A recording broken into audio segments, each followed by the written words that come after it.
ചെറിയൊരു തെറ്റുണ്ടാകുമ്പോഴേക്കും ബന്ധം അവസാനിപ്പിക്കുന്നതല്ല യഥാർത്ഥ സ്നേഹബന്ധം. 100 തെറ്റുകൾ ഉണ്ടായാലും ക്ഷമിച്ച് അവ മനസ്സിലാക്കി എടുത്ത് ബന്ധങ്ങൾക്ക് കെട്ടുറപ്പുണ്ടാക്കാൻ ശ്രമിക്കുന്നവരാണ് യഥാർത്ഥ സ്നേഹമുള്ളവർ. നിങ്ങളെ വാക്കുകൾ കൊണ്ട് വേദനിപ്പിക്കുന്നവർക്ക് കൊടുക്കാവുന്ന ഏറ്റവും നല്ല മറുപടിയാണ് മൗനം. നിങ്ങളുടെ സ്വപ്നത്തിലെത്താൻ നിങ്ങൾ പോരാടണം. അതിനായി നിങ്ങൾ ത്യാഗം സഹിക്കുകയും കഠിനാധ്വാനം ചെയ്യുകയും വേണം. ആവശ്യങ്ങൾക്കായി മാത്രം അടുപ്പവും സ്നേഹവും കാണിക്കുന്നവരെ തിരിച്ചറിയാതെ പോകുന്നത് ആദ്യത്തെ തെറ്റ്. ആളും തരവും നോക്കാതെ എല്ലാവരോടും സത്യസന്ധമായി മനസ്സു തുറക്കുന്നത് രണ്ടാമത്തെ തെറ്റ്. നമ്മൾ സ്നേഹിക്കുന്നവരെല്ലാം തിരിച്ചും അതുപോലെ സ്നേഹിക്കുമെന്ന് തോന്നൽ മൂന്നാമത്തെ തെറ്റ്. തിരസ്കരണങ്ങൾക്ക് മുന്നിൽ ഒരിക്കലും കരഞ്ഞു കലങ്ങിയ കണ്ണുകൾക്ക് പ്രസക്തിയില്ല. അവഹേളനങ്ങൾക്ക് മുന്നിൽ വളഞ്ഞുപോയ നട്ടെല്ലും പ്രയോജനരഹിതമാണ്.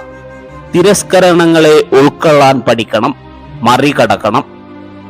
മറ്റുള്ളവർ നിങ്ങളെ ഏതു രീതിയിൽ പരിഗണിക്കപ്പെടണമെന്ന് നിങ്ങൾ ആഗ്രഹിക്കുന്നുവോ എങ്കിൽ അതുപോലെ നിങ്ങൾ മറ്റുള്ളവരോടും പെരുമാറുക. ഒരു രാഷ്ട്രത്തിന്റെ ഏറ്റവും മികച്ച ബുദ്ധിജീവികളെ കണ്ടെത്താനയക്കുക ഒരുപക്ഷെ ഒരു ക്ലാസ് മുറിയുടെ ഏറ്റവും ഒടുവിലത്തെ ബെഞ്ചിൽ നിന്നാണ്. കോപവും കൊടുങ്കാറ്റും ഒരുപോലെയാണ്. രണ്ടും ശമിച്ചതിനു ശേഷമേ അതുണ്ടാക്കിയ നാശം എത്രയെന്ന് തിരിച്ചറിയാനാകൂ. മഹത്തായ കാര്യങ്ങൾക്ക് വേണ്ടി ചില നല്ല കാര്യങ്ങൾ ഉപേക്ഷിക്കാൻ ഭയക്കേണ്ടതില്ല. വിജയകരമായ ഒരു മനുഷ്യനാകുന്നതിനേക്കാളുപരി മൂല്യമുള്ള മനുഷ്യനാകാൻ ശ്രമിക്കുക. സങ്കടങ്ങൾ തിരമാലകൾ പോലെയാണ്. അവ അലയടിച്ചുകൊണ്ടേയിരിക്കും. കടലിനെ ജീവിതത്തോട് ഉപമിക്കുന്നതാണ് കടലിലെ ആഴം എത്രത്തോളം ഉണ്ടെന്ന് എണ്ണിത്തിട്ടപ്പെടുത്തുവാൻ കഴിയില്ല. അതുപോലെയാണ് മനുഷ്യ ജീവിതവും. അതിലെ സങ്കടവും എണ്ണിത്തിട്ടപ്പെടുത്താൻ കഴിയില്ല. എല്ലാം തികഞ്ഞ ഒരു ജീവിതത്തിന് വേണ്ടിയല്ല ജീവിക്കുന്നത്. ഓരോ നിമിഷവും സന്തോഷത്തോടെ ഇരിക്കുവാനാണ് നാം ശ്രമിക്കേണ്ടത്.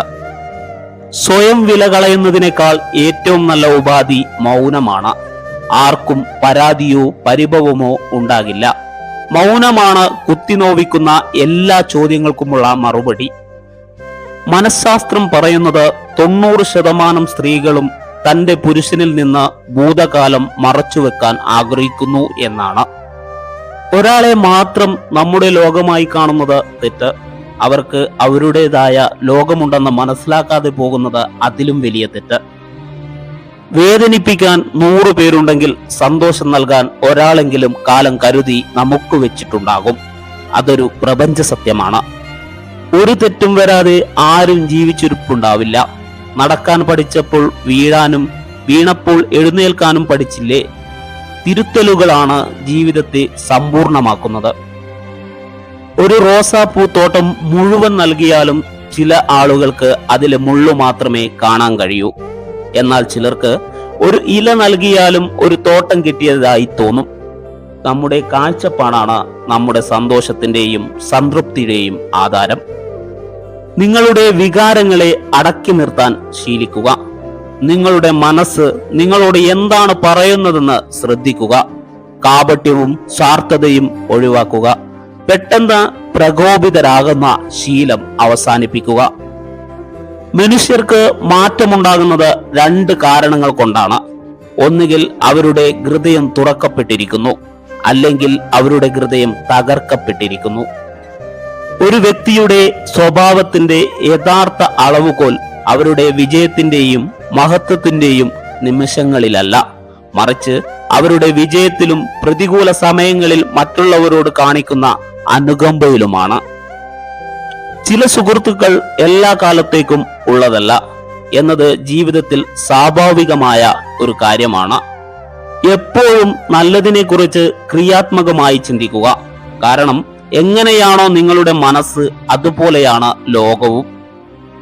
വിധിയെ നമുക്ക് മാറ്റാൻ സാധിക്കില്ല, പക്ഷേ സ്വഭാവത്തെ നമുക്ക് മാറ്റാം. അത് വിധിയെ മാറ്റിമറിക്കും.